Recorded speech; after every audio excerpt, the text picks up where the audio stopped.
Le trophée de la Ligue des Champions a vraiment une forme unique et je t'explique pourquoi. Ce samedi soir, le PSG affronte l'Inter Milan en finale de la Ligue des Champions et rêve de soulever la fameuse coupe aux grandes oreilles et je te raconte l'histoire derrière la création de ce trophée.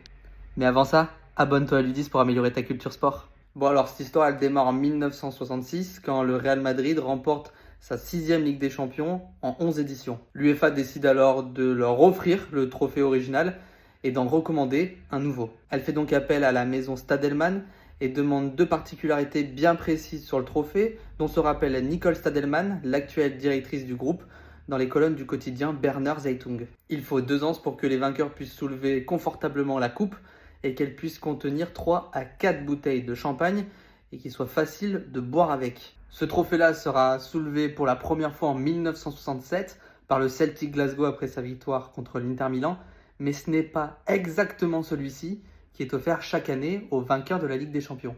Et oui, en effet, 4 clubs ont eu le droit de garder l'original grâce à des règles de l'UEFA bien précises qui ne sont d'ailleurs plus en vigueur depuis 2009.